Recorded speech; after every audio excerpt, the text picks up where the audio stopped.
Issue 282. We start out seeing Sonic turn to the werehog in front of Dulcie's unnecessary friends because all of a sudden it's night when we didn't see it be dusk before this. Dulcie says that the fangs and claws look cool, but all that fur looks like a pain to brush. Then she's sassy with them calling him Fuzzball after she's called jealous and given the nickname Scaly. It would have been better if she was called Scaly instead of Dulcie. But I'd rather not see her at all with a design like this. The green character says she's humble that Sonic's purity and she have endured this long. That dialogue is annoying. It's too pretentiously poetic. And this character hasn't done anything yet, so what's the point? Chip then warns the heroes that the Phoenix being corrupted by the Dark Gaia energy. An idea I've seen before. Sally asks what about the Egg Army since she said there's a garrison here, and she says that she scouted ahead, briefly reacting to seeing Sonic's werehog form, before finishing her explanation that the army is absent, as if they want the heroes to get to the temple grounds. So Sally figures out that Commanding Storm wants them to deal with the Phoenix. So far, this is nothing but the heroes talking. She asks if he can use his new power they had no excuse not to have all along to help the Phoenix. Chip says that maybe if the Phoenix was weakened enough, he could use his power to restore it to its normal state. And Sally says that the rest of them will set up an ambush of their own. This is boring. It's just a redundant prequel to what happens in the game anyways. It'd be faster if the Phoenix attacked immediately. So Sonic visits John Chen, who's hiding, and inexplicably doesn't react at all to seeing Sonic's werehog form. He sure is polite. Everyone else reacts to it. And then after Sonic's told the situation, the corrupted Phoenix shows up. An entire page is wasted on a redundant story that we already saw in the game years ago. Is the whole story going to be this boring? I'm looking forward to seeing Sonic do useful stuff as the werehog again. But what if it's the same thing as in the game? Sonic misses his attack as Commanding Storm watches from above and wonders where his friends are, and he avoids some fire. He uses his arm to pick up a jar, calling it an offering, and throws it at the Phoenix, weakening it. And Commanding Storm says that because of this, they can't wait any longer. So the Egg Army shows up to Sonic, and Sally and her friends go to fight them, with Cream sending cheese at them. So now Sally is letting Cream go on a mission. What isn't dangerous about this? No one's questioning this at all, just like last time. We didn't see Sally admit that she was wrong, or say that she needs all the help she can get. It was too much like the game before this, so at least Sally might wake me up. Then again, they're just fighting mooks that don't need to exist, and don't really contribute anything to the plot, who just exist to waste their time in a whole big fight where everyone has their own target. That's not super interesting. It's not like I hate any of these mooks enough to enjoy seeing them get fought, especially when we don't even get to see impact with them. So Sonic hits the Phoenix and gets slammed to the ground by it, and Sonic grabs the Phoenix. At least there's no dialogue, so it's faster. He throws the Phoenix, and there's a slam sound effect, but that just can't compare to seeing the Phoenix fight in motion in the game. What's the point of having a comic book adaptation that's exactly identical to that? If it's not going to be original, it's just going to look inferior. Because it's impossible for it to be exactly identical to it anyway, because you can't see it in motion. Commanding Storm hits Dulcie, but then loses that surprising competence because she wastes a bunch of time having generic villain banter, and somehow nobody thinks to attack her in all that time. Dulcie says that obviously this attack is just a diversion. But should she really be telling her that?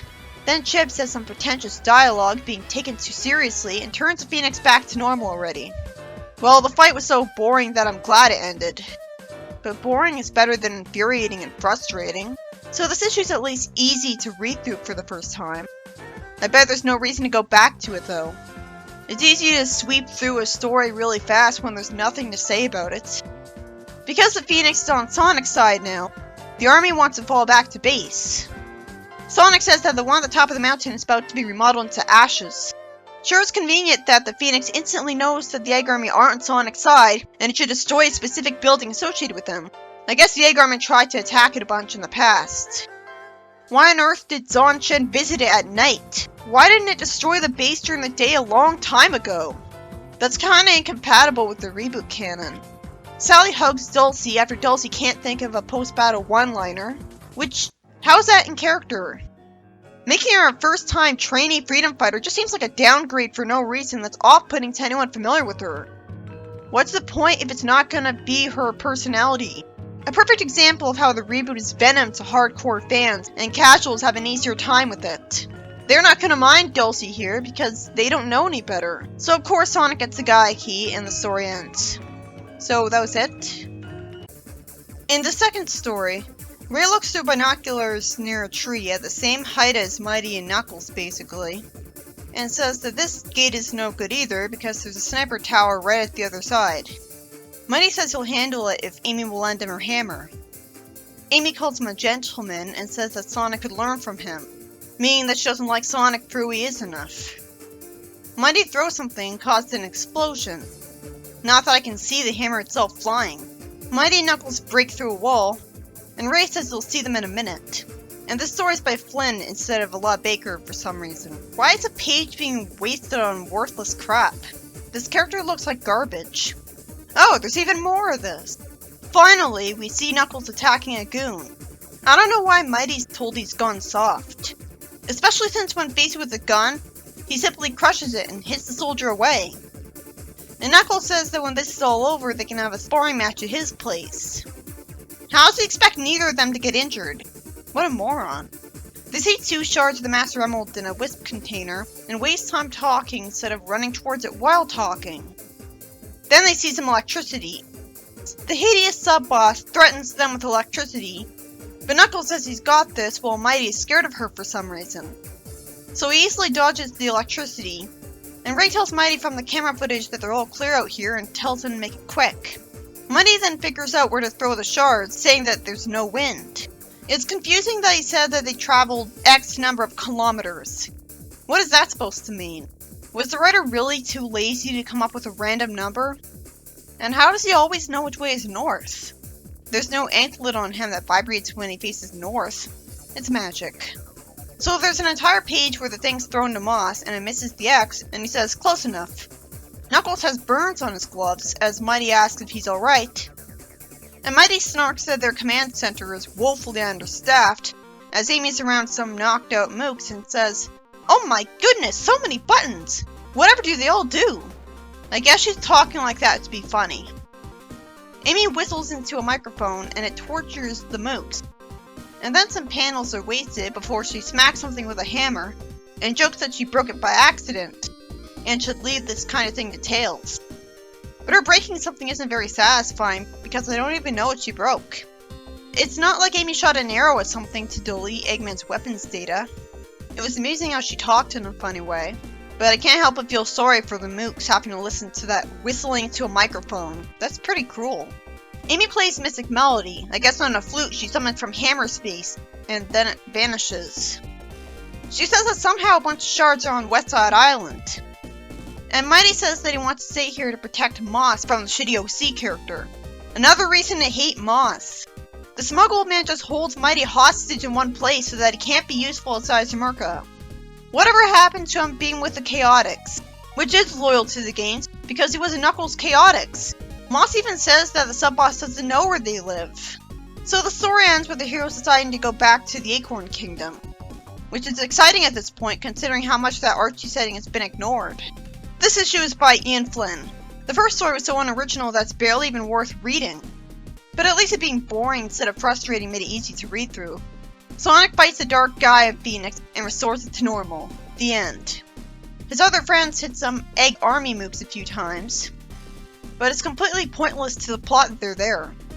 They didn't need to be there, and we've already seen this kind of concept before. So the issue isn't worth it for that alone. Sonic wins the same way he did in the game, and you're much better off seeing how he fought in the game because it's in motion. What was the point of this? You might as well skip the story. The shitty OC characters with Dulcie barely did anything, so there's officially no excuse for them existing. Big whoop, the Tiger at one Mook character. Well, that fight could have easily not happened. The Egg Army could have been away from them, guarding a decoy temple. The second story is more interesting because it's not from the game. Knuckles breaks into a base of Eggman's army in Sumerca, and Mighty throws the Master Emerald shards over to his house, while the bad guys are kept distracted by the heroes, especially Amy. She whistles into a microphone to torture them. Wouldn't that torture the heroes too? Was that really necessary? It was interesting. What was the point of us having to look at that shitty yellow character again if we didn't get to see it getting smacked around like a rag doll a ton of times? I've never seen one of Eggman's armies with Master Emerald shards before, but they didn't get to do anything with them. And we've seen the heroes deal with Eggman's mooks before in a base of his. And this isn't the only time Eddie threw something. Not to mention Knuckles looking for shards is a lazy ripoff by itself. What's the point? There isn't much that's really wrong with the story. It looks engaging compared to the one that came before it, but it's a bit cancelled out because it's not that new and barely anything actually happens in it. This was probably the best issue the Reboot's had in a while, but that's not saying very much. It's just alright. It's very difficult to impress me into finding a story better than alright in a thoroughly uncreative comic where it barely looks like the writer's making an effort because of it. How can I be impressed by the same ideas all over again? Knuckles finds the shards and leaves the base. The end. It was nice to see Mighty use his super strength to throw the shards really far. Amy's part of the story was worth reading.